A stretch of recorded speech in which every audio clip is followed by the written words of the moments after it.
Welcome sa DRS 2.0. Fresh at nagbabagang happenings bang hanap mo? Mga padabarkads man yan o mga trending topics? Pwes, sagutin natin yan. Kaya naman isubscribe nyo na ang ating channel para sa mga nagbabagang balita everyday.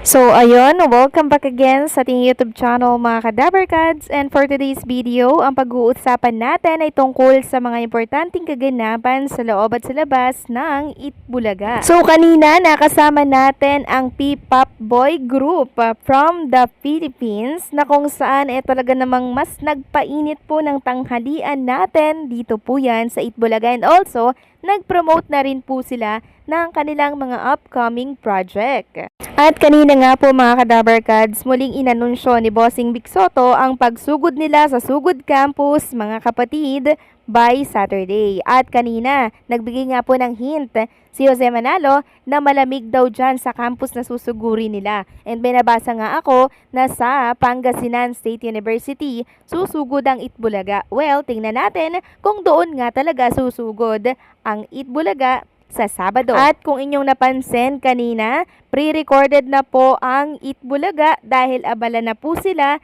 sa pagsiset up po ng kanilang mga equipment sa naturang campus na susugurin by Saturday. Yan po ang dahilan kaya po sila ay live Monday and Tuesday. Samantalang, Bossing Vic Soto at ang kanyang pamilya maging si Jenny F. present po sa birthday celebration ng anak po ni Maro Soto na si Mara Fortuna. At makikita nyo dyan mga Kadabarkads ang ilan sa mga picture ni Bossing Vic Soto kasama po ang kanyang pamilya sa birthday po ni Mara Fortuna. Samantalang Itbulaga at TVJ mga Kadabarkads, dinadamay na din po sa usaping flood control project na kung saan ay talaga namang napakalaking issue. Kaya sabi po ni LM Entertainment, very funny na ang mga taong to na nakikisakay lang talaga sa issue nila Minat Kong Arjo. Pati ba naman Itbulaga na nananahimik, idadamay nyo pa. Unang-una, ang kita po ng TVJ Productions ay galing mismo sa sarili nilang sikap at sa suporta ng kanilang mga sponsors at advertisers. Correct.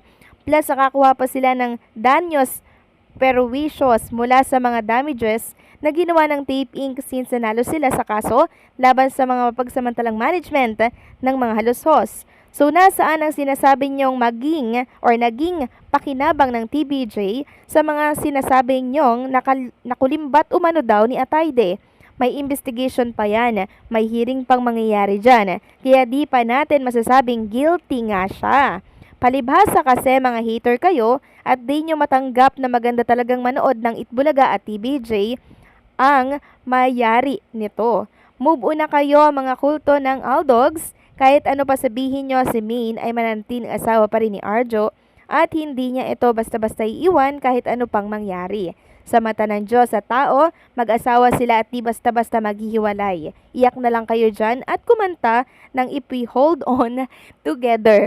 So agree, LM Entertainment, bakit naman dinadamay pa ang Itbulaga sa usaping ito? Labas na po ang Itbulaga dyan mga Kadabarkads. Kaya kung meron man na patuloy na nagdadamay sa TVJ Production or sa Itbulaga, naku po, baka kayo ay isa rin sa mga kasuhan. Samantalang pag-usapan naman natin mga Kadabarkads ang tungkol dito kay Elvis Presley at kay Karen Carpenter clone na kung saan ay papunta po sila kanina ng Baguio.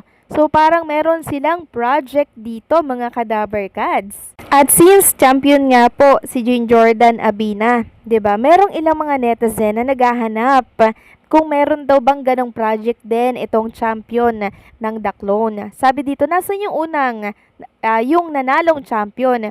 May ganyan din ba siya? Nag-reply po si Jerome, sabi niya, meron po, nauna po talaga sila. At tinawanan lang po sila ni Karen Carpenter. Sabi nga ni Karen Carpenter, ba't mo kasi nireplyan Jerome? Hayaan mo siyang maghanap. So nakakaloka lang, 'di ba? Merong patuloy na nagkukumpara sa mga clone natin. Iba-iba po ang kanilang taglay na galing and syempre, wag nating ikumpara ang isa't isa kasi mauhusay sila talaga mga Kadabarkads at isa pa, magkakaturo pa po yan.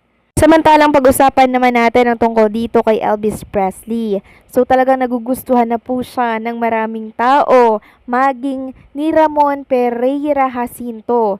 So, ito po ay may-ari ng RJ Bistro, no? Si RJ Jacinto. So, si RJ po ay isang Pilipino businessman ha, musician, radio TV personality din. He previously served as Undersecretary din for Government Digital Broadcast Television and the GT Station of the entertainment industry sector in Department of Information and Communication Technology. He is also the founder and chairman of Philippine Rock and Roll Radio Station, DZRJ, and the Raha Broadcasting Network. So, founder and chairman po siya ng DZRJ at Raha Broadcasting Network.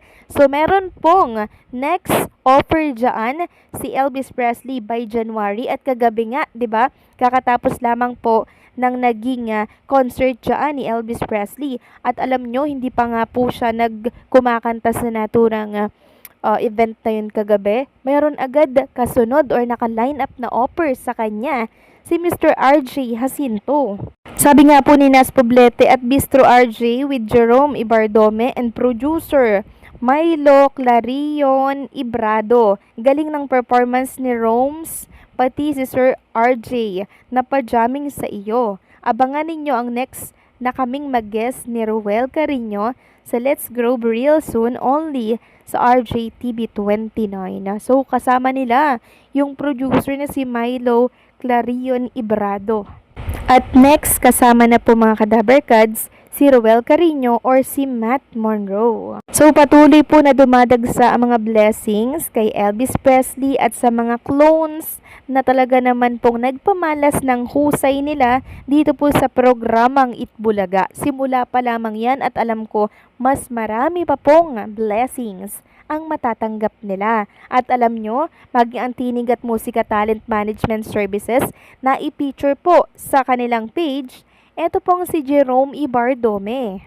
Maging sila mga Kadaberkads, hanga po sa talento ni Jerome Ibardome at maging ng iba pa pang clones dito po sa Itbulaga like Karen Carpenter, Roel Carino. Grabe, andyan po sila mga Kadaberkads sa page na yan. May video po sila dyan.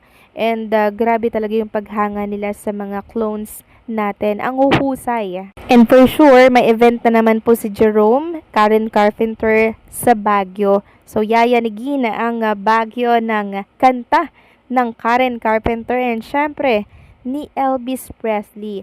Talaga naman pong bilib na bilib din ako sa dalawang to mga Kadaberkads. Talagang kahit malayo, pinupuntahan nila para syempre makapagpasaya sila. At malaking tulong din po ito sa pag-aaral ni Elvis Presley. So good luck Elvis Presley and hopefully mas marami pang blessings ang dumating sa inyo.